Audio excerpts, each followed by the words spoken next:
Être lesbienne, c'est génial, être PD, c'est génial. Je veux dire, être trans, c'est génial. Ce qui n'est pas génial, c'est la violence qu'on subit.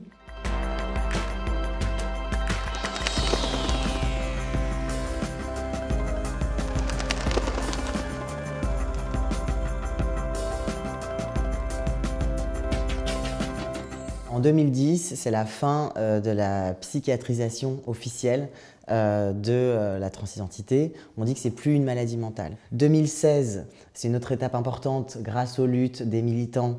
On n'est plus censé être stérilisé pour changer d'état civil parce que jusqu'en 2016, les traitements hormonaux étaient obligatoires.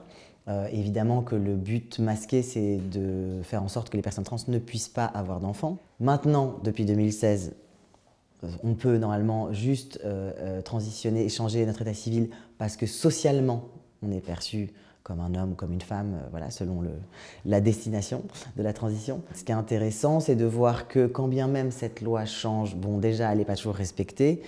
Et là, c'est quand même cette année, il y a quoi, un mois, la loi sur la PMA, enfin, depuis des années de lutte, les lesbiennes, les femmes célibataires se battent pour avoir accès à la PMA.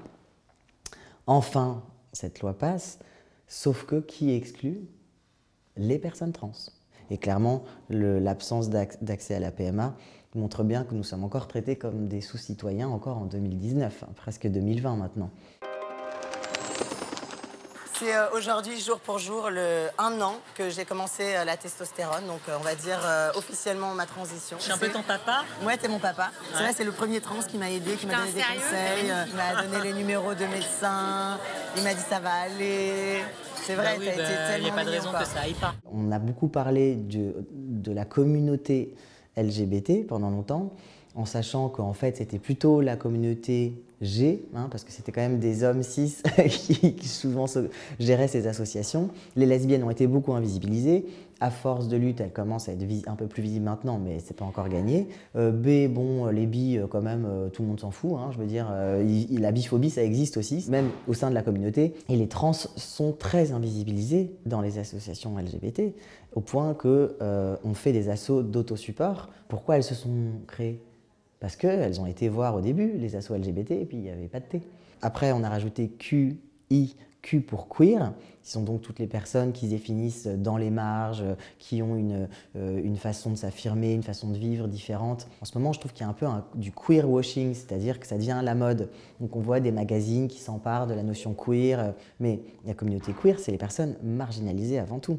Et le I d'intersexe, c'est vraiment super important qu'il ait été rajouté parce que, encore une fois, les questions intersexes, même moi, en tant que trans, jusqu'à il n'y a pas longtemps, j'y connaissais rien. Il y a des outils très accessibles que le collectif Intersexe et Ali a mis à disposition sur Internet. C'est des petites vidéos, c'est très court, ça prend 3 minutes, on regarde, hop, on en sait plus, on peut éduquer les autres.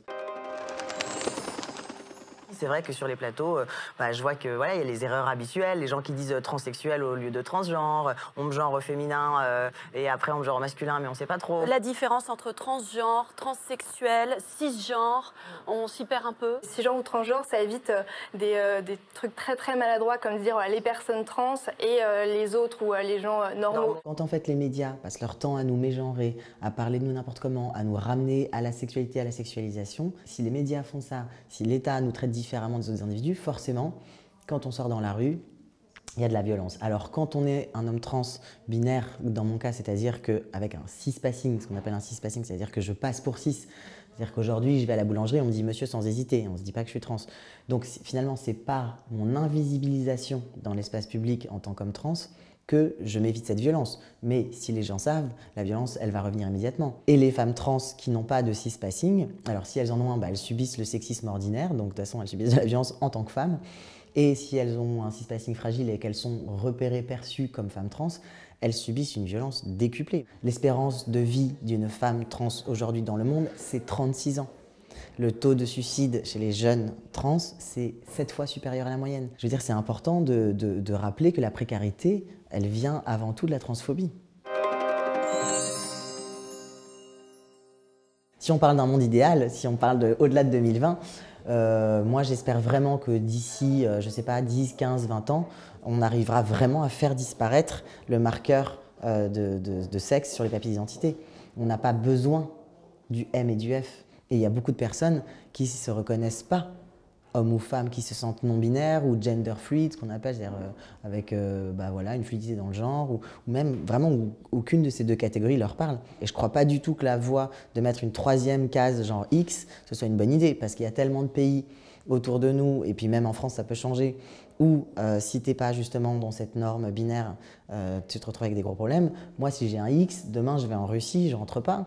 Il n'y a aucune raison valable pour regarder le genre, si ce n'est de maintenir un ordre patriarcal dominant, oppressif sur les femmes, parce que c'est quand même ça.